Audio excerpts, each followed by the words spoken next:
Gente, então vamos passar o nosso tempo para o nosso minuto de sabedoria, que nesta noite vai ser apresentado pela nossa querida irmã Luna. O tempo é seu, Luna.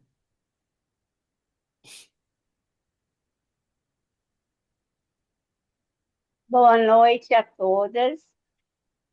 Hoje nós Boa vamos falar noite. um assunto que é um assunto simples, mas importante. E, e essa sugestão eu achei bem legal. Então, nós vamos hoje falar sobre como surgiu o escorredor de arroz. Então, Interessante, tudo né? começou. É bem interessante. Olha só, eu achei bem interessante depois também. Então, tudo começou em 1958. E aí eu não tinha nem nascido ainda. Então, foi com uma cirurgiã dentista, lá de São Paulo. Então, ela trabalhava, chegava em casa, né? O nome dela é Terezinha Beatriz Alves de Andrade Zorowick. Alves eu acho que é parente do meu pai, hein? Alves é do meu pai. Mas aí ela chegava em casa, né, e lavando aquele arroz, ela observava que alguns grãos iam caindo, né, ali dentro da pia. E com isso, acontecia o quê? Entupia a pia. Aí ela ficou pensando, né, sobre todo esse procedimento, além do desperdício também, né? Então, só que ela usava dois utensílios, né? Ela usava uma bacia e para lavar e a outra peneira para escorrer. Então, eram dois utensílios. Foi então que ela teve uma ideia simples, mas genial. Aí ela ficou pensando assim: e se eu juntasse a bacia, mais a peneira e fizesse um só utensílio? E aí ela compartilhou com o marido dela, que é um engenheiro, né? Ela conversou com o marido dela, passou essa ideia para ele achou interessante, e juntos eles construíram o primeiro protótipo usando o quê? Um papel alumínio, né, reforçado e grampos. E o modelo funcionou muito bem. Daí, em 1959, eles registraram essa patente, né? E no início, eles tiveram contato com uma empresa de nome Atman. Daí, essa empresa falou: ah, isso não vai funcionar. Se as pessoas desistirem, isso não vai ter boa saída. Então, ele rejeitou, ele não quis. E era, na época, uma grande fabricante de produtos plásticos, né? Aí ele falou assim: ah, não, não vou investir nisso, não. Tá. Mas só que Terezinha é uma mulher de fé, persistente, né? Aí ela foi buscar outros recursos.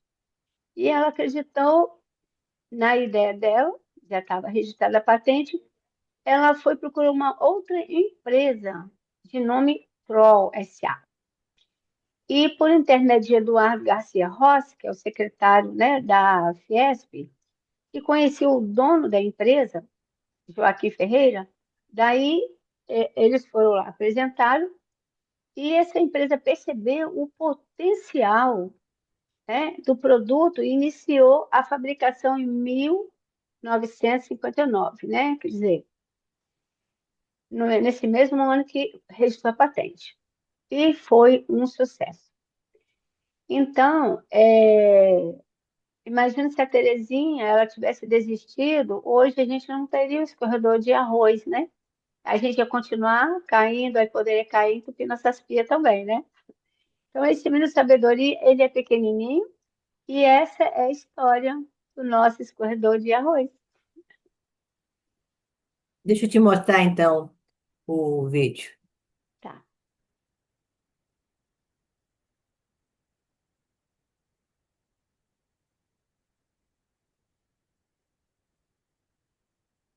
Foi provado a única pessoa. Ele nasceu de uma necessidade antiga que acompanha a humanidade desde que o arroz começou a ser cultivado, há mais de 10 mil anos na Ásia. Imagine só. As pessoas precisavam lavar os grãos antes de cozinhar e também precisavam escorrer a água depois do cozimento. Mas como fazer isso sem perder os preciosos grãozinhos? Os primeiros escorredores eram bem rudimentares. Na China antiga e no Japão, as pessoas usavam cestos trançados de bambu. Esses cestos tinham pequenos espaços entre as fibras que permitiam a água passar, mas seguravam o arroz. Você acredita que alguns desses cestos de bambu ainda são usados hoje em dia? É impressionante como algo tão simples atravessou milênios. Com o tempo, conforme as civilizações avançavam, outros materiais foram sendo testados. Na Índia, por exemplo, usavam-se peneiras de palha e fibras naturais. Cada cultura adaptava o conceito às suas necessidades e aos materiais disponíveis na região. O mais curioso é que todos chegaram à mesma conclusão. Era preciso ter furos pequenos o suficiente para segurar o grão, mas grandes o bastante para deixar a água escapar. A grande revolução veio no século XIX, com a era industrial. Foi quando o metal começou a ser trabalhado de forma mais eficiente e acessível. Os primeiros escorredores de metal perfurado surgiram nas fábricas da Europa e dos Estados Unidos. Eles eram feitos de folha de Flandres, um tipo de aço revestido com estanho que não enferrujava facilmente. Mas quem realmente popularizou o escorredor de arroz como conhecemos hoje?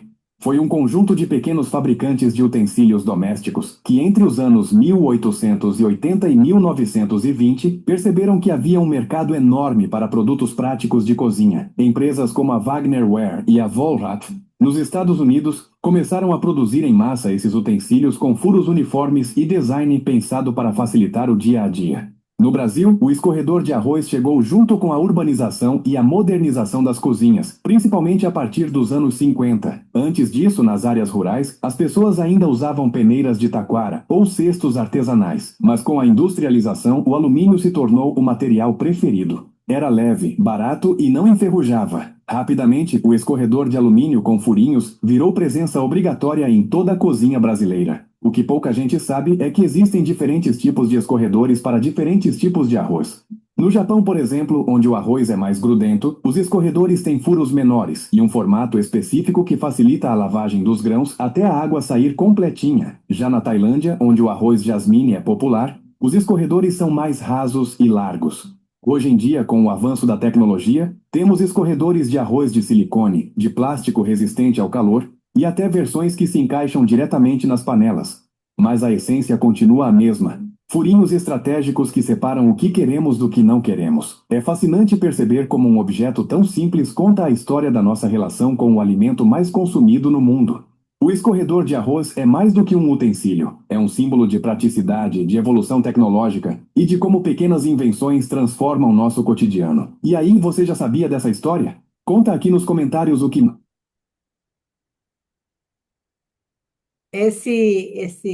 Pensei que ele ia falar dessa mulher, dessa brasileira, né?